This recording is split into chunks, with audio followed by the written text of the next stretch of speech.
ഏകദേശം ഒരു വർഷത്തിലേറെയായി നിരന്തരമായി നമ്മൾ കേട്ടുകൊണ്ടിരിക്കുന്നു ആ ഒരു രാജ്യവുമായി ബന്ധപ്പെട്ടുകൊണ്ടുള്ള വാർത്തകൾ. കേവലം ഒരു വർഷമല്ല, എത്രയോ വർഷങ്ങളായി പലപ്പോഴും ഫലസ്തീൻ ഇസ്രായേൽ പ്രശ്നങ്ങളെക്കുറിച്ച് നമ്മൾ വായിച്ചിട്ടുണ്ട്, അറിഞ്ഞിട്ടുണ്ട്. അതുമായി ബന്ധപ്പെട്ടുകൊണ്ടുള്ള പ്രസംഗങ്ങളെല്ലാം കേൾക്കുകയും ചെയ്തിട്ടുണ്ടാകും. എന്നാൽ ഒരു പക്ഷേ കഴിഞ്ഞ 2-3 ദിവസങ്ങളായി നമ്മൾ കേട്ടുകൊണ്ടിരിക്കുന്ന വാർത്തകൾ ചരിത്രത്തിൽ ഫലസ്തീൻ എന്ന് പറയുന്ന രാജ്യം ഇല്ലാതാക്കാൻ, ഒരു സമൂഹത്തെ മുഴുവനായി വംശഹത്യ നിർവഹിക്കാനായി ഒരു പറ്റം കാബാലികന്മാരായ ആളുകൾ എല്ലാവിധ സൗകര്യത്തോടും കൂടി, സർവസന്നാഹത്തോടും കൂടി, ആരാരും ചോദ്യം ചെയ്യാനില്ലാത്ത വിധത്തിൽ ഒരു സമൂഹത്തെ ഉന്മൂലനം ചെയ്തുകൊണ്ടിരിക്കുന്ന വാർത്തകളാണ് നമ്മൾ കേട്ടുകൊണ്ടിരിക്കുന്നത്. ഒരു പക്ഷേ ചരിത്രത്തിൽ ഫലസ്തീൻ ഉണ്ടായിരുന്നു, അങ്ങനെ ഒരു രാജ്യമുണ്ടായിരുന്നു എന്ന് പറയുന്നൊരവസ്ഥയിലേക്ക് എത്തപ്പെട്ടിരിക്കുന്നു. നമ്മെ സംബന്ധിച്ചിടത്തോളം നമ്മുടെ വീട്ടിൽ നിന്ന് ഒരിക്കൽ പുറത്താക്കപ്പെട്ട് കഴിഞ്ഞാൽ, ഒരു പ്രദേശത്തിൽ നിന്ന് പുറത്താക്കപ്പെട്ട് കഴിഞ്ഞാൽ എത്ര തവണ നമ്മൾ മാറി താമസിക്കും? വർഷങ്ങളായി ഒരു സമൂഹം മാറിക്കൊണ്ടേയിരിക്കുന്നു. അവർ ടെന്റ് കെട്ടുന്ന ഭാഗത്തെല്ലാം ബോംബുകൾ ഇട്ടുകൊണ്ട്, അവർ പോകുന്ന വഴികളെല്ലാം തടസ്സപ്പെടുത്തിക്കൊണ്ട്, അവർക്ക് കുടിക്കാനുള്ള വെള്ളമെല്ലാം നശിപ്പിച്ചുകൊണ്ട്, അവർക്ക് കഴിക്കാനുള്ള ഭക്ഷണങ്ങളെല്ലാം തടസ്സം നിന്നുകൊണ്ട്, ഒരു സമൂഹത്തെ കൊല്ലാക്കൊല ചെയ്തുകൊണ്ട് മാസങ്ങളല്ല, വർഷങ്ങളല്ല, ദശാബ്ദങ്ങൾ കടന്നുപോയിക്കൊണ്ടിരിക്കുന്നു. ഒരു പക്ഷേ ഈ വാർത്തകൾ ഇങ്ങനെ കേട്ടുകൊണ്ടിരിക്കുമ്പോൾ നമ്മുടെ ലോക രാജ്യങ്ങളെ നമ്മൾ നോക്കിക്കഴിഞ്ഞാൽ ഈ ഫലസ്തീനിന് വേണ്ടി സംസാരിക്കുന്നവരുണ്ട്, ഫലസ്തീനെതിരെ ഉന്മൂലന സിദ്ധാന്തങ്ങളുമായി കടന്നു വരുന്നവരുമുണ്ട്. നമ്മൾ രാജ്യത്തിന്റെ അവസ്ഥ മാറ്റിവെക്കാം. എന്നാൽ വ്യക്തികളിലേക്ക് നോക്കിക്കഴിഞ്ഞാൽ, മനുഷ്യ സമൂഹത്തെ നോക്കിക്കഴിഞ്ഞാൽ, മജ്ജയും മാംസവുമുള്ള, വികാരവും വിചാരവുമുള്ള ആളുകളെ നോക്കിക്കഴിഞ്ഞാൽ അവരിൽ പോലും ആളുകൾ 4 തരക്കാരായിട്ട് നമുക്ക് കാണുവാൻ കഴിയും. 4 തരത്തിലാണ് മനുഷ്യന്മാർ ഫലസ്തീനിന്റെ വിഷയത്തിലുള്ളത്.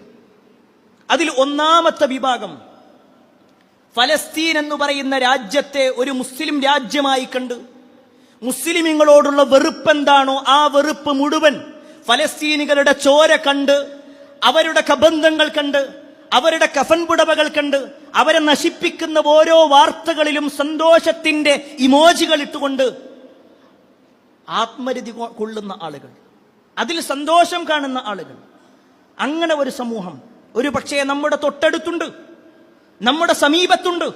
നമ്മുടെ കൈകൾ ചേർത്ത് വെച്ചാൽ അവരുടെ ശരീരത്തിലേക്ക് തട്ടുമെന്ന രൂപത്തിൽ ഈ കേരളക്കരയിൽ പോലും, മലയാളത്തിലുള്ള വാർത്തകളിൽ പോലും അതിൽ സന്തോഷം കണ്ടെത്തുന്ന ഒരു വിഭാഗം. അതാണ് ഏറ്റവും ഹീനമായ ഒരു വിഭാഗം. എന്നാൽ രണ്ടാമത്തൊരു വിഭാഗമുണ്ട്. ഈ ഫലസ്തീനിന്റെ വിഷയങ്ങളോ, കാലങ്ങളായി അവർ അനുഭവിക്കുന്ന പ്രശ്നങ്ങളോ ഒന്നും അറിയാത്ത ചില ആളുകൾ. ഒന്നും അറിഞ്ഞിട്ടില്ല എന്നല്ല, അറിയാൻ സമയമില്ല.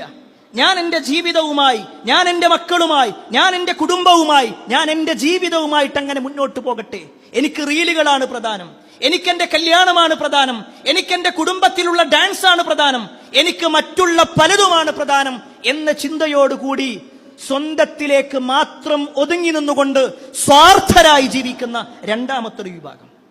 ഇനി മൂന്നാമത്തൊരു വിഭാഗമുണ്ട്. ഈ വിഷയം കടന്നു വരുമ്പോഴേക്ക് മാത്രം വൈകാരികതയോട് മാത്രം പ്രതികരിക്കുന്ന ആളുകൾ. വികാരത്തിൽ മാത്രമായിരിക്കും അവരുടെ പ്രതികരണങ്ങൾ ഉണ്ടാകുക. ഏതെങ്കിലും ഒരു വിഷയം വരുമ്പോഴേക്ക് പ്ലക്കാർഡുകളുമായിട്ട് അവർ കടന്നു വരും. ഏതെങ്കിലും ഒരു ചർച്ച വരുമ്പോഴേക്ക് റോഡുകൾ അവർ ബ്ലോക്ക് ചെയ്യും.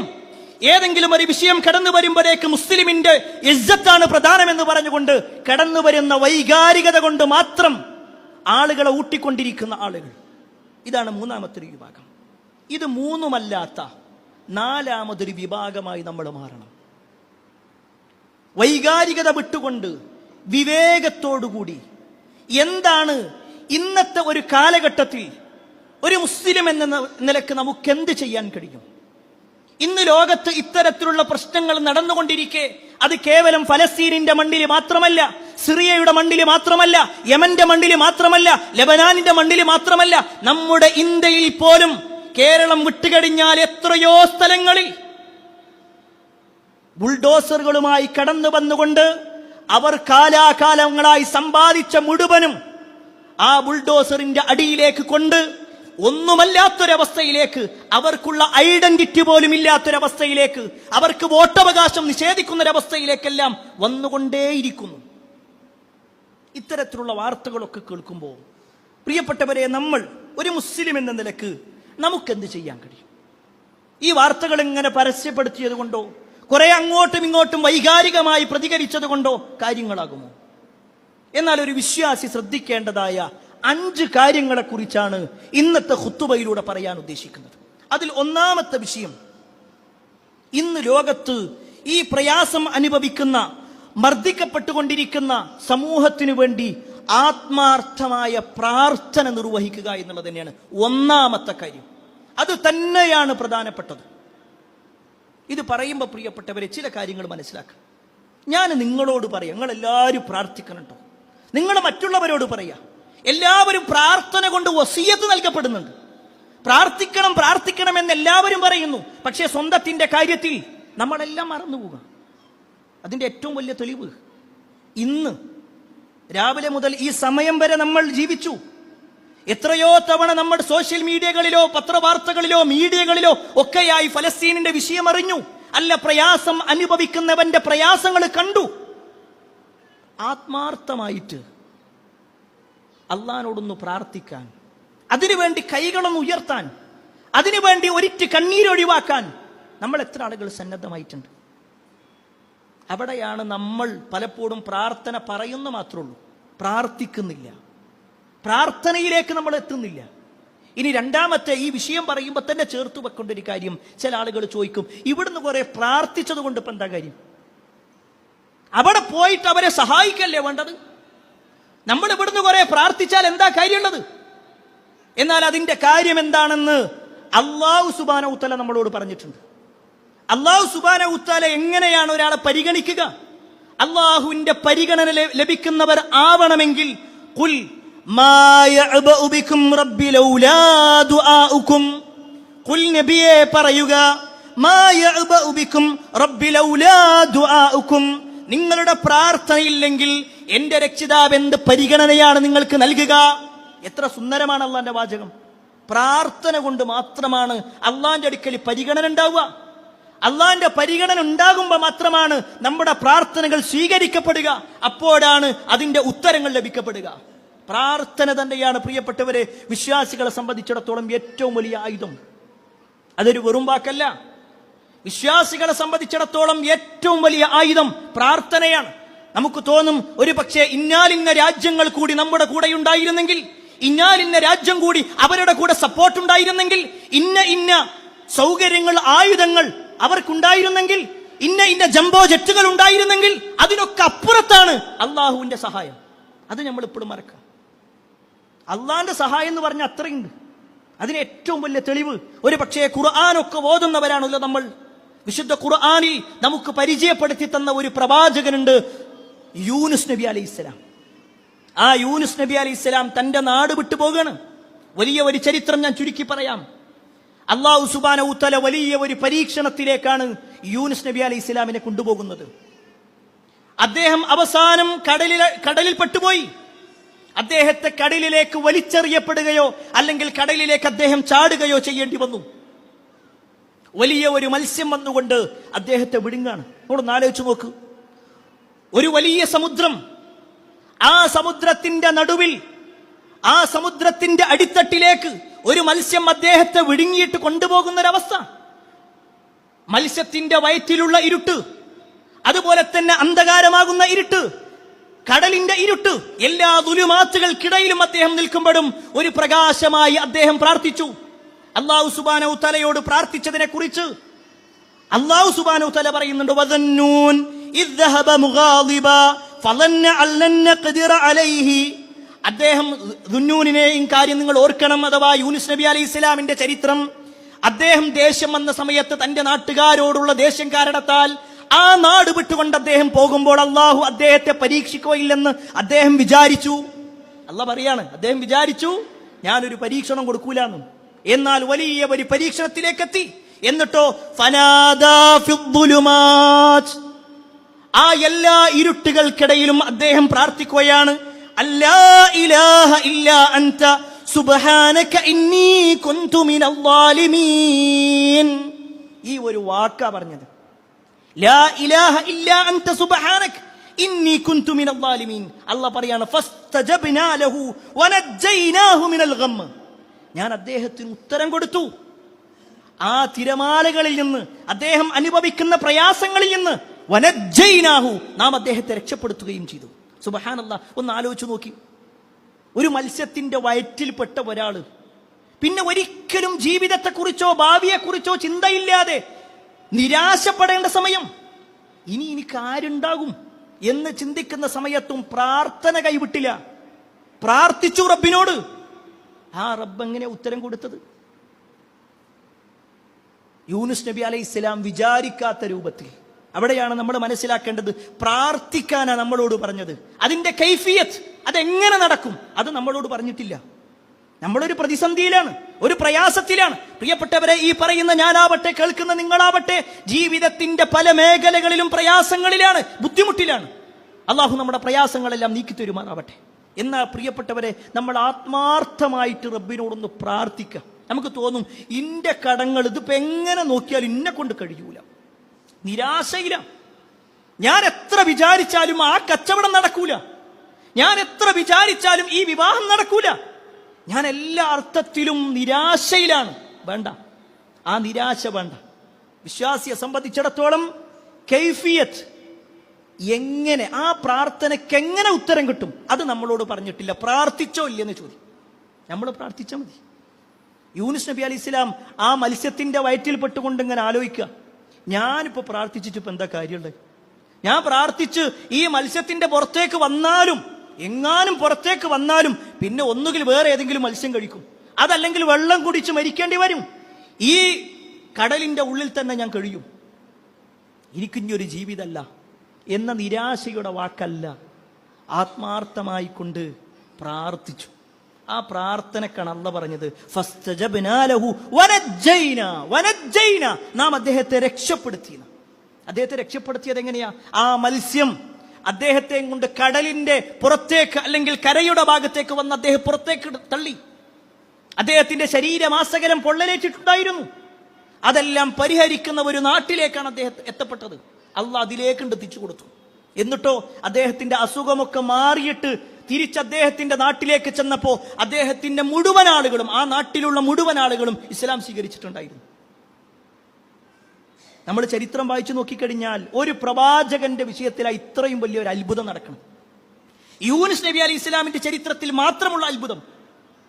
അദ്ദേഹത്തിന്റെ ആളുകൾ ഒരു ഘട്ടത്തിൽ അദ്ദേഹത്തെ അങ്ങേയറ്റത്തെ വിരോധത്തോടു കൂടി കണ്ടിരുന്നു. അദ്ദേഹം പറഞ്ഞതിനെല്ലാം കളിയാക്കിയിരുന്നു.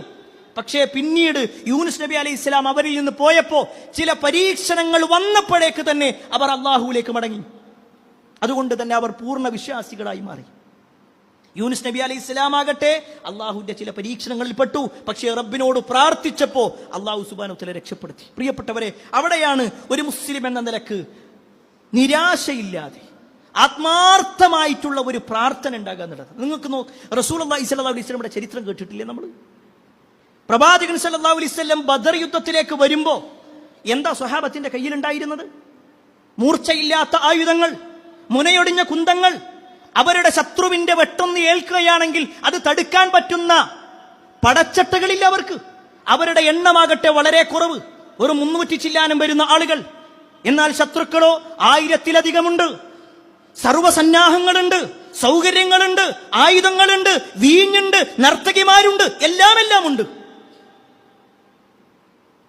ഈ ബദറിന്റെ തലേ ദിവസം റസൂലുള്ളാഹി സ്വല്ലല്ലാഹു അലൈഹി വസല്ലമയുടെ പ്രാർത്ഥന നമുക്ക് ഹദീസിൽ കാണാൻ പറ്റും. നബി സല്ലല്ലാഹു അലൈഹി വസല്ലം പ്രാർത്ഥിച്ചുകൊണ്ടേയിരുന്നു. മഹാനായ അബൂബക്കർ സിദ്ദീഖ് റളിയല്ലാഹു അൻഹു പ്രവാചകന്റെ സമീപത്തുണ്ട്. നബി സല്ലല്ലാഹു അലൈഹി വസല്ലമ തന്റെ കൈകൾ ഉയർത്തി പ്രാർത്ഥിച്ചു. പ്രവാചകന്റെ ഷോളിലുണ്ടായിരുന്ന പ്രവാചകൻ സല്ലല്ലാഹു അലൈഹി വസല്ലമയുടെ തോളിൽ ഒരു വസ്ത്രമുണ്ടായിരുന്നു, ഒരു ഷോൾ ഉണ്ടായിരുന്നു. അത് താഴേക്ക് വീണുകൊണ്ടേയിരുന്നു. അത് കണ്ടിട്ട് അബൂബക്കർ റളിയല്ലാഹു അൻഹു അത് എടുത്തിങ്ങനെ കൊടുക്കും. അവസാനം ചോദിച്ചു, പ്രവാചകരെ മതിയില്ലേ, അള്ളാന്റെ സഹായം ഉണ്ടാവൂലേ? റസൂലുള്ളാഹി സ്വല്ലല്ലാഹു അലൈഹി വസല്ലമയുടെ പ്രാർത്ഥനയുടെ ഫലം പിറ്റേ ദിവസം മുസ്ലിമീങ്ങൾക്ക് വിജയമായിരുന്നു. 1000-ഓളം വരുന്ന സൈന്യത്തെ വെറും 300 ചില്ലാനം വരുന്ന ആളുകൾ പരാജയപ്പെടുത്തി ലോകത്ത് തുല്യതയില്ലാത്ത ഒരു വിജയം നേടിക്കൊടുത്തു. അതും ഒന്നുമില്ലാതിരുന്ന അവർക്ക് വിജയം നേടിയത് ആ പ്രാർത്ഥനയുടെ കരുത്തായിരുന്നു. അവിടെ പ്രിയപ്പെട്ടവരെ, നമ്മൾ പ്രാർത്ഥിക്കണം, ആത്മാർത്ഥമായിട്ട് പ്രാർത്ഥിക്കണം ഫലസ്തീനികൾക്ക് വേണ്ടി. അല്ലാഹു സുബ്ഹാനഹു തആല അവർക്ക് വിജയം നൽകുമാറാവട്ടെ, അവരുടെ പ്രയാസങ്ങൾ അല്ലാഹു നീക്കിക്കൊടുക്കുമാറാവട്ടെ. രണ്ടാമത്തെ കാര്യം പ്രിയപ്പെട്ടവരെ, നമ്മൾ ഈ വിഷയത്തിൽ ഉണ്ടാവേണ്ട ഒരു കാര്യമാണ് അല്ലാഹുവിൽ പ്രതീക്ഷ ഉണ്ടാവുക എന്നുള്ളത്. എന്ത് പ്രതിസന്ധി കടന്നു വരുന്ന സമയത്തും വിശ്വാസിയെ സംബന്ധിച്ചിടത്തോളം ഒരു പ്രതിസന്ധി, എന്തെങ്കിലും ഒരു വഴി എന്റെ റബ്ബ് കാണിച്ചു തരുമെന്ന ചിന്ത, ഇത് അവരുടെ കാര്യത്തിലും അല്ലാഹ് എന്തെങ്കിലും ഒരു വഴി അവർക്ക് കാണിച്ചു കൊടുക്കും. നിരാശയല്ല വേണ്ട, എന്തോ ഒരു വഴി. അതൊരു പക്ഷെ നമ്മുടെ മുന്നിൽ ഇപ്പൊ കാണണമെന്നില്ല, പക്ഷെ എന്തോ ഒരു വഴിയുണ്ട്, അത് നമ്മൾ മനസ്സിലാക്കുക. നിങ്ങൾക്കറിയുമോ, മഹാനായ മൂസാ നബി അലൈഹിസ്സലാം ബനൂ ഇസ്രായേലരായ ആളുകളെയും കൊണ്ടുപോവുക ഈജിപ്തിൽ നിന്നും ഫലസ്തീനിലേക്ക് പോകുന്ന സമയം. ആ പോകുന്ന സമയത്താണ് ഫിർഔനും കൂട്ടരും വരുന്നത്. ആ ഫിർഔനിന്റെ കൂട്ടരിൽ നിന്ന് രക്ഷപ്പെടാൻ വേണ്ടി മൂസാ നബി അലൈഹിസ്സലാം ഓടി എത്തപ്പെട്ടതാകട്ടെ കടൽക്കരയില. മുന്നിൽ നോക്കുന്ന സമയത്ത് ആർത്തിരമ്പുന്ന കടൽ, പിന്നിലേക്ക് നോക്കിയാലോ ആർത്തലച്ചു വരുന്ന ഫിർഔനും കൂട്ടരും. അവിടെയാണ് മൂസാ നബിയുടെ കൂട്ടത്തിൽപ്പെട്ട ആളുകൾ തന്നെ പറഞ്ഞു, ഇന്നാല മുദ്റകൂ, നമ്മൾ പെട്ടുപോയി മൂസാ, നമ്മൾ പെട്ടു. രണ്ടിന്റെ ഇടയിൽ നമ്മൾ കുടുങ്ങിപ്പോയത്. ഒന്നുകിൽ ഫിർഔനിന്റെ ആളുകൾ നമ്മളെ കൊല്ലും, അല്ലെങ്കിലോ മുന്നിലുള്ള ആ വെള്ളത്തിൽ വീണ് നമ്മൾ മുങ്ങി മരിക്കും. ആ സമയത്ത് മൂസാ നബി അലൈഹി ഇസ്ലാമിന്റെ ഒരു വാചകമുണ്ട്. പ്രിയപ്പെട്ട സഹോദരന്മാരെ, വിശ്വാസികളോടാണ് പറയാനുള്ളത്. മൂസാ നബി അലൈഹി ഇസ്ലാം പറഞ്ഞൊരു വാചകം, ഇന്ന മഈ റബ്ബി സയഹ്ദീൻ, എന്റെ കൂടെ എന്റെ റബ്ബുണ്ട്, എന്റെ റബ്ബ് ഒരു വഴി കാണിച്ചിരും. പറയാൻ പറ്റും നമുക്ക്? നമ്മുടെ ജീവിതത്തിലൊക്കെ ചില കുടുക്കങ്ങൾ ഇങ്ങനെ കുടുങ്ങുമ്പോഴേ, വല്ലാത്ത പ്രയാസത്തിൽ പെടുമ്പോ ഞാൻ എവിടെ പോവുക എന്ന ആശങ്കയോടുകൂടി എന്ത് പറയണം, എന്ത് ചെയ്യണം എന്ന് ഉത്തരമില്ലാതിരിക്കുമ്പോ പറയാൻ കഴിയണം, ഇന്ന മഈ റബ്ബി, എന്റെ കൂടെ എന്റെ റബ്ബുണ്ട്, എന്റെ റബ്ബിനിക്ക് എന്തെങ്കിലും ഒരു വഴി കാണിച്ച്. പ്രിയപ്പെട്ടവരെ, അതാണ് ഈമാൻ എന്ന് പറയുന്നത്, അതാണ് അല്ലാഹുവിലുള്ള പ്രതീക്ഷ എന്ന് പറയുന്നത്. അത് വളരെ ചുരുക്കം ആളുകൾക്ക് ഉണ്ടാകുള്ളൂ. എല്ലാവരും നിരാശയിൽ പിന്നെ വേഗം ആത്മഹത്യ കാണുക, അല്ലെങ്കിൽ വേറെന്തെങ്കിലും തോന്നിവാസങ്ങളിലേക്ക് പോകുക ചെയ്യാം. പക്ഷേ വിശ്വാസി പറയും, എന്റെ റബ്ബ് എന്നെ സഹായിക്കും. നിരാശ വേണ്ട. അതോടൊപ്പം നമ്മുടെ നേതാവായ മുഹമ്മദ് മുസ്തഫ സല്ലല്ലാഹു അലൈഹി വസല്ലമയുടെ ചരിത്രം കേട്ടോ. പ്രവാചകൻ സല്ലല്ലാഹു അലൈഹി വസല്ലം ശത്രുക്കളുടെ ഭാഗത്ത് നിന്ന് ഓടിപ്പോകണം, മക്കത്ത് നിന്ന് മദീനത്തേക്ക് ഓടിപ്പോകുന്ന സമയം, ആ ഹിജ്റ പോകുമ്പോൾ നേരിട്ട് ഇറങ്ങല്ലേ ചെയ്തേ. ആദ്യം സൗർ ഗുഹയിൽ പോയി. നബി സല്ലല്ലാഹു അലൈഹി വസല്ലമയും അബൂബക്കർ സിദ്ദീഖ് റളിയല്ലാഹു അൻഹും സൗർ ഗുഹയിൽ നിൽക്കുന്ന സമയത്ത് ശത്രുക്കൾ അവിടെ എത്തി. അവർ ഏതൊരു ഗുഹയിലാണോ ഉള്ളത് ആ ഗുഹയുടെ സമീപം അവരെത്തി. അത് കണ്ടിട്ട് ആ ഗുഹയിൽ നിന്നിങ്ങനെ നോക്കുമ്പോ ഈ ശത്രുക്കളുടെ കാൽപാദങ്ങൾ ഇങ്ങനെ കാണുന്നുണ്ട്. അബൂബക്കർ റളിയല്ലാഹു അൻഹു പറഞ്ഞു, പ്രവാചകരെ, ഓരെങ്ങാനും നമ്മളെ കണ്ടാൽ പിന്നല്ല, മരണം ഉറപ്പാ. അത്രയും ആ ഒരു പ്രയാസഘട്ടത്തിൽ പോലും റസൂലുള്ളാഹി സ്വല്ലല്ലാഹു അലൈഹി വസല്ലമയോട് അല്ലാഹ് പറയുന്നൊരു വാചകമുണ്ട്, ഖുർആനിലെ ആയത്ത്. നബി സല്ലല്ലാഹു അലൈഹി വസല്ലം അതിനനുസരിച്ചുകൊണ്ട് അബൂബക്കർ സിദ്ദീഖ് റളിയല്ലാഹു അൻഹുവിനോട് പറയാണ്, ഇദ് യഖൂലു ലിസ്വാഹിബിഹി ലാ തഹ്സൻ ലാ തഹ്സൻ ഇന്നല്ലാഹ മഅനാ. എത്ര സുന്ദരമാണ് ആ വാക്ക്, ലാ തഹ്സൻ, നീ വിഷമിക്കണ്ട, ഇന്നല്ലാഹ മഅനാ, അല്ലാഹ് നമ്മളെ കൂടെ ഉണ്ട്, അല്ലാഹ് നമ്മളെ കൂടെ ഉണ്ട് പറയാൻ കഴിയണം. പ്രിയപ്പെട്ടവർ, അല്ലാഹ് നമ്മളെ കൂടെ ഉണ്ട് എന്ന് പറയാൻ കഴിയണം.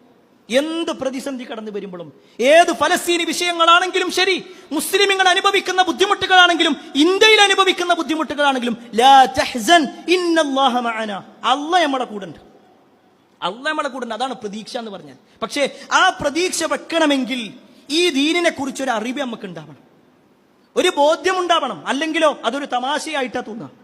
എപ്പോ പറഞ്ഞാലും ഒന്നുകിൽ പ്രാർത്ഥിക്കണം, അല്ലെങ്കിൽ പ്രതീക്ഷ വെക്ക്. എങ്ങനെ നടന്നിട്ടൊന്നും കാര്യമല്ല. നിങ്ങൾ കേൾക്കണം, മഹാനായ റസൂലുള്ളാഹി സ്വല്ലല്ലാഹു അലൈഹി വസല്ലമയുടെ ജീവിതം. ഇസ്ലാമിക ചരിത്രത്തിലെ വലിയ ഒരു യുദ്ധമായിരുന്നു അഹ്സാബ് യുദ്ധം എന്ന് പറയുന്നത്. അഹ്സാബ്, സഖ്യകക്ഷികൾ എന്ന പേര് വരാനുള്ളൊരു കാരണമുണ്ട്. അത് കേവലം മക്കയിലെ മുശ്രിക്കുകൾ മാത്രമല്ലായിരുന്നു അതിൽ എതിർപക്ഷത്ത്. മക്കയിലെ മുശ്രിക്കുകളും അവരുടെ സമീപത്തുണ്ടായിരുന്ന ഗോത്രങ്ങളും, എന്തിനേറെ മദീനത്ത് പ്രവാചകനോട് കരാറ് വെച്ചിട്ടുള്ള ജൂതഗോത്രങ്ങൾ അടക്കം മുസ്ലിമുകൾക്കെതിരായി.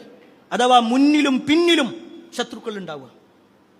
എന്താ ചെയ്യുക? ആരാ സഹായിക്കാനുണ്ടാവുക? മുസ്ലിമുകൾ വളരെ തുച്ഛം. 10,000-ത്തിലധികം വരുന്ന ആളുകൾ ചരിത്രത്തിൽ വായിക്കാൻ കഴിയും. ആ 10,000 ആളുകൾ മദീനത്ത് കൂടി ഒന്ന് നടന്നു കഴിഞ്ഞാൽ പിന്നെ മദീന ഛിന്ന ഭിന്നമാകും. അത്രത്തോളം വലിയ ഒരു സൈന്യത്തിന്റെ മുന്നിൽ അവിടെ നിൽക്കുന്ന സമയത്ത് പ്രവാചകൻ സല്ലല്ലാഹു അലൈഹി വസല്ലമ സ്വഹാബത്തിനൊരു കാര്യം പറഞ്ഞു കൊടുക്കുന്നുണ്ട്. ശത്രുക്കൾ ഇങ്ങനെ വരാനായിട്ടുണ്ട്. മുസ്ലിമീങ്ങൾക്ക് വേണ്ടി സൽമാനുൽ ഫാരിസി റളിയല്ലാഹു അൻഹുവിന്റെ നേതൃത്വത്തിൽ ഒരു കിടങ്ങ് കുടിക്കുക. നബി സല്ലല്ലാഹു അലൈഹി വസല്ലം അങ്ങനെ നോക്കി നിൽക്കല്ല, പ്രവാചകനും ഇറങ്ങിയിട്ടുണ്ട്. അവിടെ നമുക്ക് കാണാൻ കഴിയും, ഒരു കിടങ്ങ് കുടിക്കുന്ന സമയത്ത്, അല്ലെങ്കിൽ ഒരു ഭാഗം കുടിക്കുന്ന സമയത്ത് വലിയ ഒരു കല്ല്, വലിയ ഒരു പാറക്കഷ്ണം. സ്വഹാബിമാർ എത്ര നോക്കിയിട്ടും അത് പൊട്ടിക്കാൻ കഴിയുന്നില്ല. നബി സല്ലല്ലാഹു അലൈഹി വസല്ലം സ്വഹാബത്തിനോട് പറഞ്ഞു, നിങ്ങൾ മാറിക്ക്. പ്രവാചകൻ ഒരു ആയുധമെടുത്തു. എന്നിട്ട് ആ ഒരു പാറക്കല്ലിലേക്ക് പ്രവാചകൻ ആഞ്ഞു വെട്ടാണ്, ബിസ്മില്ലാ എന്ന് പറഞ്ഞിട്ട്. അവിടെ സ്വഹാബത്ത് പറയുന്നുണ്ട്, പ്രവാചകൻ ആ കൈകൾ ഇങ്ങനെ ഉയർത്തുമ്പോൾ പ്രവാചകന്റെ വയറ്റിൽ കെട്ടിയിട്ടുള്ള കല്ല് ഞങ്ങൾ കാണുന്നുണ്ട്. വിശപ്പിന്റെ കാഠിന്യത്താൽ ഭക്ഷണം കഴിക്കാനില്ലാതെ ബുദ്ധിമുട്ടാ. ഒരു നേരത്തെ ഭക്ഷണം കഴിക്കാനില്ലാതെ ബുദ്ധിമുട്ടുന്നുണ്ട്. നബി സല്ലല്ലാഹു അലൈഹി വസല്ലമയുടെ അടുക്കൽ പലരും വന്നു, പ്രവാചകരെ വിശപ്പാണ് എന്ന് പറഞ്ഞുകൊണ്ട് അവർ അവരുടെ വസ്ത്രം ഉയർത്തി കാണിക്കുമ്പോൾ ആ വസ്ത്രത്തിന്റെ ഉള്ളിൽ അവരുടെ വയറ്റിലേക്ക് കല്ല് വെച്ച് ഒരു കല്ലാണ് അവർ കാണിച്ചു കൊടുക്കുന്നതെങ്കിൽ പ്രവാചകൻ സല്ലല്ലാഹു അലൈഹി വസല്ലം അവരെ സമാധാനിപ്പിച്ചുകൊണ്ട് പ്രവാചകന്റെ വയറ്റിൽ 2 കല്ല് വെച്ചതാണ് കാണിക്കുന്നത്. കാരണം അത്രയും പ്രയാസത്തിലാണ്, ഭക്ഷണം കഴിക്കാനില്ലാത്തൊരവസ്ഥ. അവിടെ വെച്ചുകൊണ്ട് നബി സല്ലല്ലാഹു അലൈഹി വസല്ലം ഒരു പ്രഖ്യാപനം നടത്തുന്നുണ്ട്. ബിസ്മില്ലാ എന്ന് പറഞ്ഞിട്ട് പ്രവാചകൻ സല്ലല്ലാഹു അലൈഹി വസല്ലം ഒന്നാമത്തെ വെട്ടുണ്ട് വെട്ടിയതും ആ കല്ലിന്റെ 1/3 ഭാഗം പോയി. ഒരു മിന്നൽ പിണറുണ്ടായിരുന്ന ഒരു പ്രകാശം. ആ സമയത്ത് റസൂലുള്ളാഹി സ്വല്ലല്ലാഹു അലൈഹി വസല്ലം പറയാണ്, അല്ലാഹു അക്ബർ, അല്ലാഹു അക്ബർ, ഷാമിന്റെ ഖജനാവുകൾ എനിക്ക് നൽകപ്പെട്ടിരിക്കുന്നു. അല്ലാഹുവാണ് സത്യം. ഷാമിലെ ചുവന്ന കൊട്ടാരങ്ങൾ ഈ സ്ഥലത്ത് ഞാൻ കാണുന്നുണ്ട്. അഥവാ മുസ്ലിമുകൾ അതിജയിക്കും. ഒന്നാമത്തെ വെട്ടില് പറയുന്ന വാക്ക. വീണ്ടും നബി സല്ലല്ലാഹു അലൈഹി വസല്ലം വീണ്ടും 2ാമത്തെ വെട്ട് കെട്ടി. അല്ലാഹു അക്ബർ പറഞ്ഞിട്ട്, ബിസ്മില്ല പറഞ്ഞിട്ട്. അപ്പോഴും ഒരു മിന്നൽ പിണറുണ്ടായി. നബി സല്ലല്ലാഹു അലൈഹി വസല്ലം വീണ്ടും പറഞ്ഞു, അല്ലാഹു അക്ബർ, പേർഷ്യയുടെ ഖജനാവുകൾ എനിക്ക് നൽകപ്പെട്ടിരിക്കുന്നു. ആദ്യം ഷാമായിരുന്നെങ്കിൽ 2ാമത്തത് പേർഷ്യയാണ്.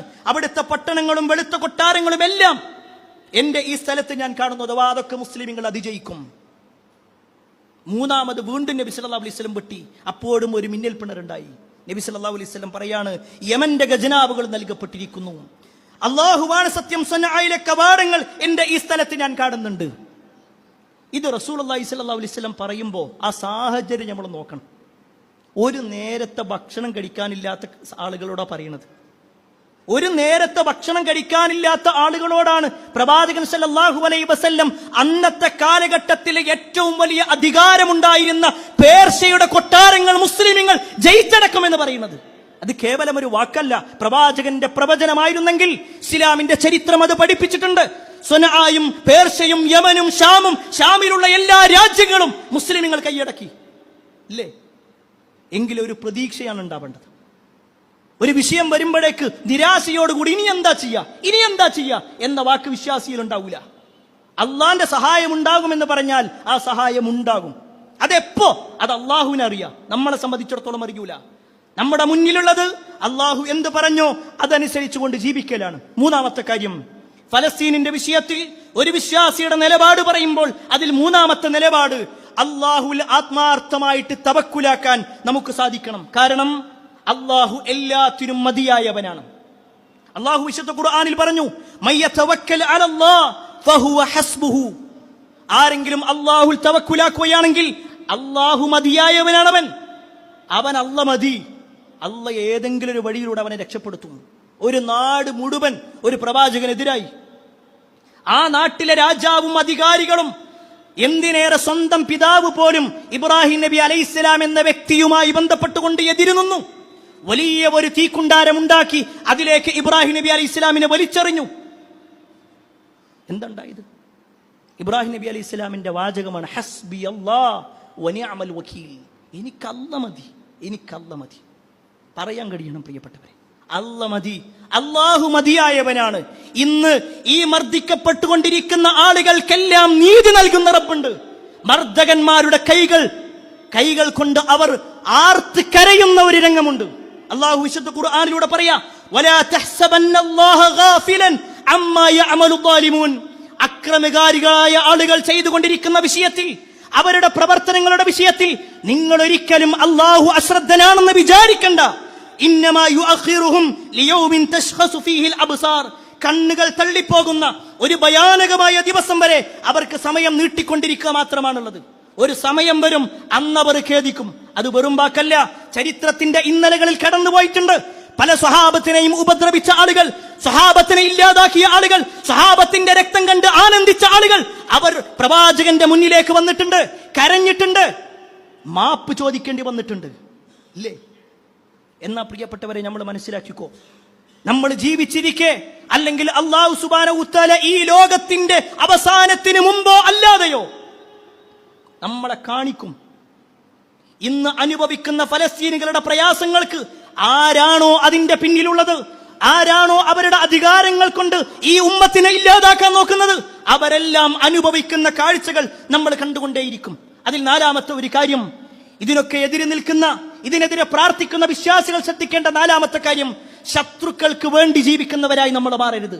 അവരെ സപ്പോർട്ട് ചെയ്യുന്നൊരവസ്ഥ, അവർക്ക് വേണ്ടി കുഴലൂത്തുന്നൊരവസ്ഥ, അവരെ സമാധാനിപ്പിക്കുന്നൊരവസ്ഥ, അവർക്ക് എല്ലാ അർത്ഥത്തിലും ഇസ്സത്ത് കൊടുക്കുന്നൊരവസ്ഥ, അത് വിശ്വാസിയിൽ ഉണ്ടാകാൻ പാടില്ല. അതിലേറ്റവും പ്രധാനം, നമ്മൾ അധിനിവേശത്തിനെതിരെ സംസാരിക്കുമ്പോൾ അവരുടെ വിശ്വാസങ്ങൾ നമ്മളിൽ ഉണ്ടാകാൻ പാടില്ല.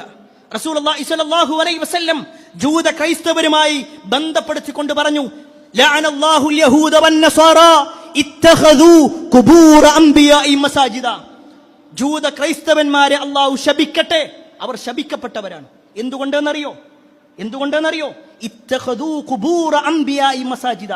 അവർ അവരുടെ അമ്പിയാക്കന്മാരുടെ ഖബറിടങ്ങളെ ആരാധനാലയമാക്കി. ജൂത ക്രൈസ്തവന്മാരുടെ സ്വഭാവമാണ് അത്തരത്തിൽ ഏതെങ്കിലും മൺമറഞ്ഞു പോയവരുടെ അടുത്ത് പോയിക്കൊണ്ട് അവിടെ സുജൂദ് ചെയ്യലും, അവിടെ പ്രാർത്ഥന അർപ്പിക്കലും, അവിടെ നേർച്ചകൾ നേരലും എല്ലാം അവരുടെ വിശ്വാസമായി അള്ളാഹു പഠിപ്പിച്ചിട്ടുണ്ടെങ്കിൽ, പ്രവാചകൻ സല്ലല്ലാഹു അലൈഹി വസല്ലം പഠിപ്പിച്ചിട്ടുണ്ടെങ്കിൽ, ജൂത ക്രൈസ്തവർക്കെതിരെ എന്ന് പറയുമ്പോൾ അവരുടെ വിശ്വാസങ്ങൾ സ്വീകരിച്ചുകൊണ്ടാകാൻ പാടില്ല എന്നുകൂടി നമ്മൾ മനസ്സിലാക്കുക. രണ്ടാമത്തെ കാര്യം, അവരുമായി ബന്ധപ്പെട്ടുകൊണ്ടുള്ളതിൽ ബഹിഷ്കരണങ്ങൾ ഉണ്ടാവണം. ഒരു വിശ്വാസി ശ്രദ്ധിക്കണം, ഇത്തരത്തിലുള്ള വിഷയങ്ങൾ കടന്നു വരുന്ന സമയത്ത് ഇസ്രായേലിനുമായി ബന്ധപ്പെട്ടുകൊണ്ടുള്ള ഒട്ടേറെ പ്രൊഡക്റ്റുകളുണ്ട്. നമ്മളിപ്പോഴും അതൊന്നും യാതൊരു പ്രശ്നമല്ല, നമുക്കതൊരു വിഷയമേ അല്ല. ലോകത്തിന്റെ വിവിധ ഭാഗങ്ങളിൽ ഒരുപക്ഷേ മുസ്ലിം അല്ലാത്ത ആളുകൾ പോലും ഫലസ്തീനിന് ഐക്യദാർഢ്യം പ്രഖ്യാപിച്ചുകൊണ്ട് ഇത്തരത്തിലുള്ള പ്രൊഡക്റ്റുകൾ ഒഴിവാക്കുമ്പോൾ നമ്മളത് സ്വീകരിക്കുകയാണ്. വിലക്കുറവുള്ളതല്ലേ, എന്നാൽ അത് മതി എന്ന് പറയുന്നൊരവസ്ഥ. എങ്കിൽ പ്രിയപ്പെട്ടവരെ, നമ്മൾ വാങ്ങുന്ന ഓരോ നാണയത്തുട്ടുകൾക്കും ഫലസ്തീനികളുടെ രക്തത്തിന്റെ വിലയുണ്ട്, അതിന്റെ മണമുണ്ട് എന്ന് നമ്മൾ മറക്കാതിരിക്കുക. അതോടൊപ്പം അതിലേക്ക് ചേർത്ത് വെക്കേണ്ട ഒരു കാര്യം, ഇത് പറയുമ്പോൾ ചില ആളുകളൊക്കെ വെറും ഈ വിഷയങ്ങൾ മാത്രം കൊണ്ട് നടക്കുന്ന ആളുകളുണ്ട്, ഈ വിഷയത്തിൽ മാത്രം ഒതുങ്ങി നിൽക്കുന്ന ആളുകൾ, എന്നിട്ട് മുസ്ലിമീങ്ങളെ പേടിപ്പിച്ച് നിർത്തുക. അതും ഒരു വിശ്വാസിക്ക് യോജിക്കുന്നതല്ല.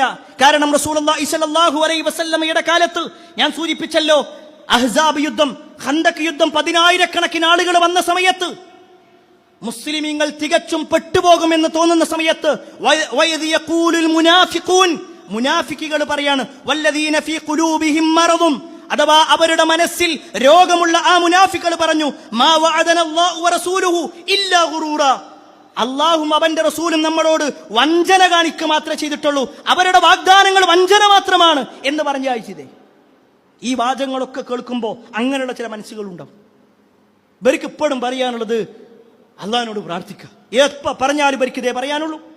അല്ലെങ്കിൽ തവക്കുലാക്കുക, നമ്മൾ ഇറങ്ങി പുറപ്പെടണം എന്ന് പറയുന്നവരോടാണ് പറയാനുള്ളത്. അത്തരത്തിലുള്ള ഭീതിയുള്ള വാക്കുകളല്ല പറയേണ്ടത്, ശത്രുവിന്റെ വലിപ്പമല്ല പറഞ്ഞു കൊടുക്കേണ്ടത്. മറിച്ച് വിശ്വാസിയെ സംബന്ധിച്ചിടത്തോളം അഹ്സാബിന്റെ സമയത്ത് 10,000-കണക്കിന് ആളുകൾ നിരന്നു നിൽക്കുന്ന സമയത്ത് വിശ്വാസികൾ പറഞ്ഞ വാചകമുണ്ട്, വലമ്മാ റഅൽ മുഅ്മിനൂന അൽ അഹ്സാബ് ഖാലു ഹാദാ മാ വഅദന അല്ലാഹു വറസൂലുഹു. അല്ലാഹു റസൂൽ ഞങ്ങളോട് വാഗ്ദാനം ചെയ്തത് ഇതൊക്കെ നടക്കുന്ന അല്ലാഹ് പറഞ്ഞതാ. പിന്നെന്താ പേടി? വിശ്വാസിന്റെ വാചക പറയണേ, അല്ലാഹ് പറഞ്ഞതാണ്, അല്ലാഹു റസൂലും പറഞ്ഞിട്ടുണ്ട് ഇങ്ങനെയൊക്കെ സംഭവിക്കും, അവർ വാഗ്ദാനം പറഞ്ഞിട്ടുണ്ട്, എങ്കിൽ അത് സംഭവിക്കുക തന്നെ ചെയ്യും എന്ന ബോധ്യപ്പെടലാണ് നമുക്കുണ്ടാവേണ്ടത്. 5-ാമത്തെ വിഷയം, ഇതെല്ലാം നമ്മൾ നിർവഹിച്ചാലും ശരി അള്ളാഹുവിന്റെ ചില പരീക്ഷണങ്ങൾ ഉണ്ടാകും. നമ്മൾ പ്രാർത്ഥിച്ചാലും പ്രതീക്ഷ അർപ്പിച്ചാലും അങ്ങേയറ്റം അള്ളാഹു തവക്കുലാക്കിയാലും അള്ളാഹുവിനെ അങ്ങേയറ്റം പ്രാർത്ഥനയോടുകൂടി നിർവഹിച്ചാലും എല്ലാം അള്ളാന്റെ ഒരു തീരുമാനമുണ്ട്. അത് അള്ളാഹു നിർവഹിക്കുക തന്നെ ചെയ്യും. അത് ചോദ്യം ചെയ്യാൻ പ്രിയപ്പെട്ടവരെ ആരുമില്ല. അള്ളാഹു ഒരാളെ ഇഷ്ടപ്പെട്ടാൽ അവർക്ക് കൊടുക്കുക എന്താണെന്നറിയോ? പരീക്ഷണങ്ങൾ എന്ന്. റസൂലുള്ളാഹി സ്വല്ലല്ലാഹു അലൈഹി വസല്ലം പറയാ, മയ്യുരിദില്ലാഹു ബിഹി ഖൈറ യുസിബു മിൻഹു.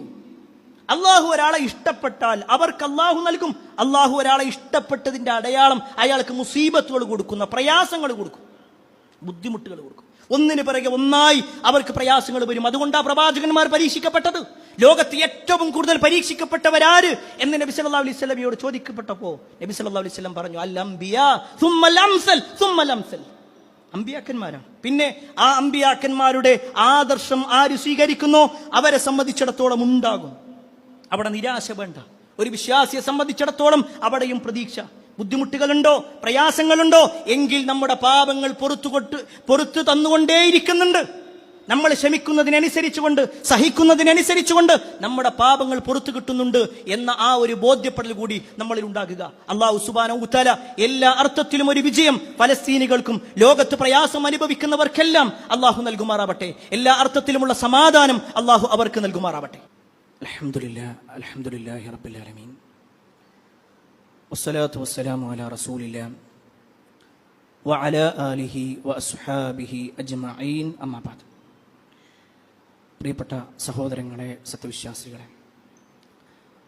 അള്ളാഹുവിൻ്റെ വിധിവിലക്കുകൾ അനുസരിച്ചുകൊണ്ടും പ്രവാചകൻ സല്ലല്ലാഹു അലൈഹി വസല്ലമയുടെ ജീവിതചര്യ പിൻപറ്റിക്കൊണ്ടും ജീവിക്കണമേ എന്ന് ഒരിക്കൽ കൂടി എന്നോടെന്ന പോലെ നിങ്ങൾ ഓരോരുത്തരോടും ഉണർത്തുകയാണ്, വസിയ്യത്ത് ചെയ്യുകയാണ്.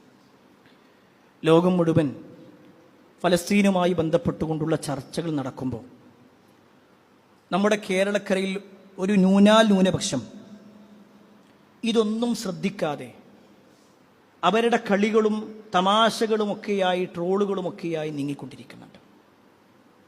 അതിൻ്റെ ഏറ്റവും വലിയ ഒരു ഉദാഹരണമാണ് കഴിഞ്ഞ കുറച്ച് ദിവസമായി നമ്മൾ സോഷ്യൽ മീഡിയയിൽ കണ്ടുകൊണ്ടിരിക്കുന്നത്. കേരളത്തിലെ ഒരു പ്രഗത്ഭ ചാനൽ എല്ലാ വർഷവും ഒരു പ്രോഗ്രാം നടത്തും. കുറച്ച് മത്സരാർത്ഥികളെ വെച്ചുകൊണ്ട് 100 ദിവസം ഒരു പ്രത്യേക വീട്ടിലേക്ക് കൊണ്ടുപോയി അവർക്ക് പിന്നെ പൊതുസമൂഹത്തോടോ മറ്റുള്ളവരോടോ യാതൊരു ബന്ധവുമില്ലാതെ അവരുടെ ഓരോ പ്രവർത്തനങ്ങളും വീക്ഷിക്കാൻ ഒരുപാട് ക്യാമറകൾ വെച്ചുകൊണ്ട് അതിലെ ഏറ്റവും പ്രധാനപ്പെട്ട കാര്യങ്ങൾ മാത്രം ജനങ്ങളിലേക്ക് ഇങ്ങനെ കൊടുത്ത് അവരുടെ റേറ്റ് കൂട്ടാൻ വേണ്ടിയും അവർക്ക് ആളെ കിട്ടാൻ വേണ്ടിയും ഒരു ചാനൽ എന്തെല്ലാം തോന്നിവാസങ്ങൾ ചെയ്യുമോ അതിൻ്റെ എല്ലാം സീമകളും ലംഘിച്ചുകൊണ്ടൊക്കെ അവർ മുന്നോട്ട് പോയിട്ടുണ്ട്. എന്നാൽ ഏറ്റവും അവസാനം നമ്മൾ കേട്ടുകൊണ്ടിരിക്കുന്നത് അത്തരത്തിലുള്ള ഒരു പ്രോഗ്രാമിലേക്ക് ഒരു സമൂഹം ഒരിക്കലും അംഗീകരിക്കാൻ കഴിയാത്ത രൂപത്തിൽ, ഒരു പക്ഷേ കുറച്ചു കാലം മുമ്പ് വരെ സമൂഹം തെറ്റായി കണ്ടിരുന്ന, സമൂഹത്തിൽ എല്ലാവരും ഒറ്റക്കെട്ടായി എതിർത്തിരുന്ന സ്വവർഗ ലൈംഗികതയും സ്വവർഗരതിയുമൊക്കെ ഇന്ന് അതൊരു സമൂഹത്തിന്റെ ആവശ്യമായിക്കൊണ്ടും അതിലൊന്നും ഒരു പ്രശ്നമല്ല, അതൊക്കെ ഒരു നോർമലൈസ് ചെയ്യപ്പെടുന്ന ഒരവസ്ഥയിലേക്ക് വരേണ്ടതുണ്ട് എന്ന നിലയ്ക്ക് വളരെ വാഗ്വാദങ്ങൾ നടത്തുന്ന ചർച്ചകൾ നമ്മൾ കാണുന്നുണ്ട്. ഒരു പക്ഷേ സോഷ്യൽ മീഡിയ ഉപയോഗിക്കുന്ന ആളുകളൊക്കെ ഇത് കണ്ടിട്ടുണ്ടാകും. കേരളത്തിലെ ഒരു നടൻ ഈ വിഷയത്തിൽ പ്രതികരിച്ച ഒരു പെണ്ണിനോട്, ഒരു സ്ത്രീയോട് വളരെ ഗൗരവത്തിലും കാർക്കശ്യത്തോടുകൂടിയും ചില കാര്യങ്ങൾ പറയുന്നുണ്ട്. പ്രത്യേകിച്ച് ആ ഒരു പ്രോഗ്രാമിൽ അല്ലെങ്കിൽ ആ ഗെയിമിലുള്ള 2 സ്ത്രീകൾ, അവർ പരസ്പരം വിവാഹിതരായിക്കൊണ്ട് ജീവിക്കുകയാണ്. 2 സ്ത്രീകളാണ്, 2 പുരുഷന്മാർ, ഒരു സ്ത്രീയും പുരുഷനും അല്ല. കാരണം ഇന്ന് നമ്മുടെ സമൂഹം അതൊന്നും പ്രശ്നമല്ല എന്നൊരവസ്ഥയിലേക്ക് എത്തിയിട്ടുണ്ട്. ഒരു പക്ഷേ ചില ആളുകളെങ്കിലും ഇതിനെ വൈകാരികമായി കൊണ്ട് പറയുമ്പോൾ ലോകം മുഴുവൻ അംഗീകരിച്ചു എന്നാണെങ്കിൽ, ലോകത്ത് ഇത് അംഗീകരിച്ച മുഴുവൻ രാജ്യങ്ങളും അത് ഒഴിവാക്കിക്കൊണ്ടിരിക്കുകയാണ്.